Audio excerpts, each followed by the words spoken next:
여러분 안녕하세요. 좋은 아침입니다.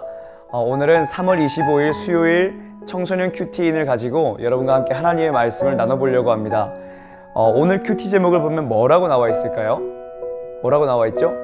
나는 부활의 자녀, 그렇게 나와 있어요. 여러분은 정말 부활의 자녀인가요? 우리는 흔히 알지 못하고 경험하지 못하는 것에 대해서는 좀 우습게 생각하는 경우가 좀 있잖아요. 함부로 말하는 경우.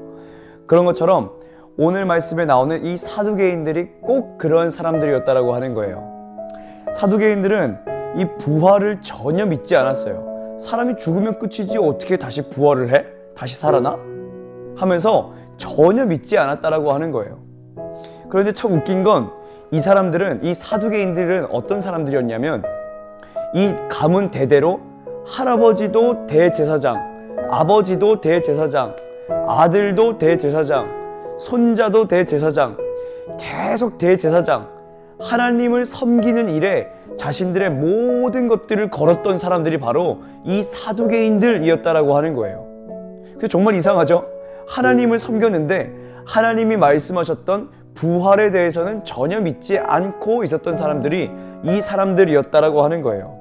대신에 이 사람들은 자신들이 대제사장이니까 사람들에게서 얻을 수 있는 인기와 명예, 그리고 많은 돈, 이것들을 누리면서 이 땅에서의 삶이 전부다라고 생각하면서 누리며 살아갔다라고 하는 거예요. 그런데 예수님께서 예루살렘 성에 들어오셨어요. 예루살렘 성에 들어오셔서 사람들한테 하나님 나라의 복음을 다 가르치고 계실 때 이 사두개인들이 와가지고 딴지를 걸기 시작합니다. 어떻게 딴지를 거냐면 한 가지 퀴즈를 내죠.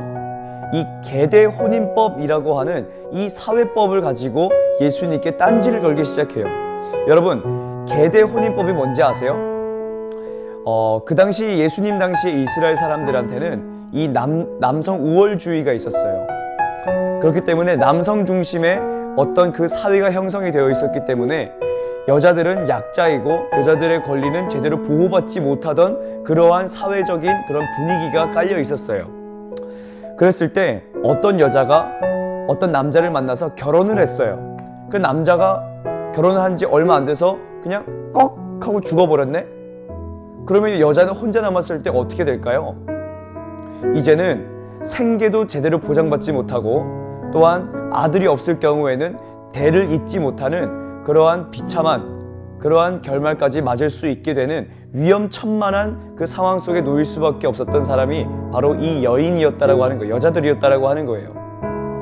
그런데 이 사두개인들은 이 계대혼인법을 가지고 부활을 조롱하기 시작합니다.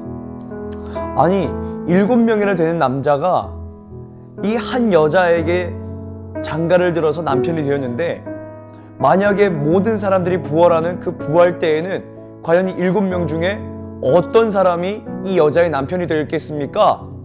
라고 하면서 예수님께 따져 묻기 시작을 해요. 그러자 예수님은 그들의 영적인 어리석음을 지적하시면서 다음과 같이 말씀하셔요. 자, 38절에 보면 하나님은 죽은 자의 하나님이 아니요 살아있는 자의 하나님이시라. 하나님에게는 모든 사람이 살았느니라. 그 어떤 사람도 하나님 앞에는 죽은 영혼이 없다라고 하는 거예요. 그 사람이 죽었어도 마지막 날 그 심판의 부활이 있을 때까지 부활을 기다리는 중이지 이 영혼은 결코 죽지 않았다라는 것을 말씀하시며 부활이 있다라고 증거를 하시는 거예요. 사랑하는 여러분, 저와 여러분의 믿음은 어떤가요? 정말 이 부활을 믿는 믿음인가요? 아니면 부활을 의심하는 믿음인가요? 그런데 우리가 믿든 의심하든 사도 바울은 그 부활이 정말로 있다라고 분명하게 말을 하고 있어요. 고린도전서 15장 52절에 보면 나팔 소리가 나며 죽은 자들이 썩지 아니할 것으로 다시 살아나고 우리도 변화되리라.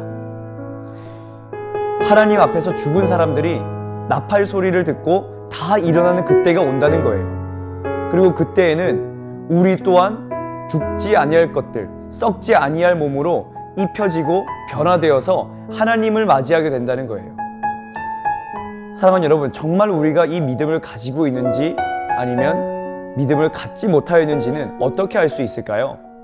그것은 저와 여러분의 삶의 모습을 돌아보면 알 수 있어요. 정말 주님을 기다리고 부활을 믿고 기다리는 그 사람은 이 땅에서 나그네와 같이 살아갑니다. 이 땅에서 정욕과 쾌락에 매여서 살아가지 않는다라고 하는 거예요.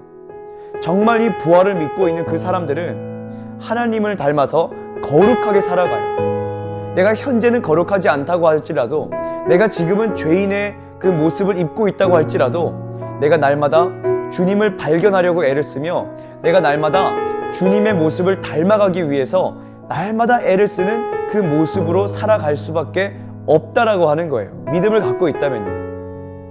마지막으로 우리가 오늘 보고 있는 이 큐티 책에 나오는 어떤 중학교 2학년 친구의 간증을 이제 나누면서 말씀을 마치려고 합니다. 중학교 2학년 강성현이라고 하는 친구가 이런 간증을 해주었어요. 모태신앙인 저는 어려서부터 매주 예배드리고 교회에서 하는 수련회에는 꼭 참석했습니다. 그래도 아직 말씀이 잘 깨달아지지 않고 예수님이 제게 주시는 은혜를 제대로 느끼지 못하는 것 같습니다. 작년에 저는 학교에서 반장을 하기도 했고 집에서는 엄마의 말씀에 곧잘 순종하고 잘 따릅니다. 가끔 엄마가 잔소리하시면 짜증이 조금 나기도 하지만 심하게 반항하지는 않습니다.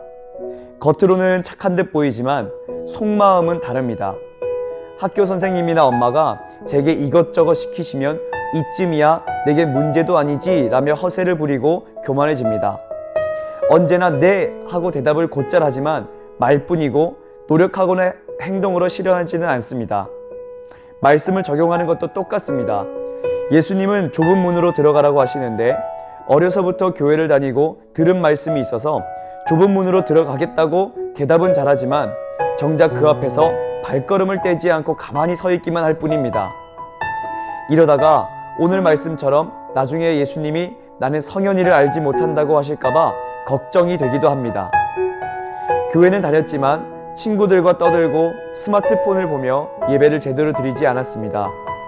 교회 수련회에는 갔어도 예수님을 만나야겠다는 간절함이 없었습니다. 또 큐티하라는 말씀을 흘려들으며 학교 생활이나 친구들과 보내는 시간을 더 중요하게 생각했습니다. 예수님과 큐티가 제 우선순위에서 점점 뒤로 밀렸습니다. 예수님을 영접하지 않으면서 주 앞에서 먹고 마시기만 하고 주님이 가르치신 것을 그저 듣기만 하고 행하지 않는 사람이 바로 저라는 생각이 듭니다. 그래서 예수님이 제게 회개하라고 오늘 본문 말씀을 주신 것 같습니다. 먼저 된 자로서 나중될 자도 있다고 하신 말씀처럼 제가 모태신앙이지만 나중될 수 있음을 알고 이제는 말로만이 아닌 손과 발로 움직이는 순종을 해야겠습니다. 사실 이 간증을 쓰는 것도 그만두고 싶은 마음이 간절합니다. 그러나 이 간증을 써서 저의 부족함을 친구들에게 나누는 것이 제가 좁은 문으로 들어가고자 한 걸음 내딛는 적용인 것 같습니다.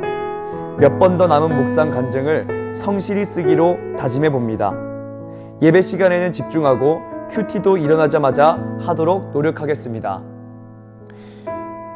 이 친구와 같이 지금은 부족하지만 날마다 한 걸음씩, 날마다 또 한 걸음씩 좁은 문을 향하여, 그 문을 향하여 우리가 한 걸음 한 걸음 한 걸음씩 실천해 나갈 때 우리들은 이 친구와 같이 좁은 문으로 들어가게 되는 그 삶을 얻게 될 줄로 믿습니다. 오늘 우리들이 가진 믿음이 정말 부활을 얻기에 합당한 믿음인지 아니면 아직도 나에게는 의심이 가득하고 세상이 더욱더 좋은 가짜 믿음은 아닌지 그것을 돌아볼 때라고 저는 생각을 합니다. 오늘 우리 모두가 저와 같은 생각을 가졌으면 좋겠어요. 우리의 믿음을 돌아보며 나는 부활의 자녀인가? 나는 정말 주님의 자녀인가? 그것을 돌아보며 오늘도 주님을 꼭 붙들고 승리하는 저와 여러분 되었으면 좋겠습니다. 오늘도 승리하세요. 감사합니다.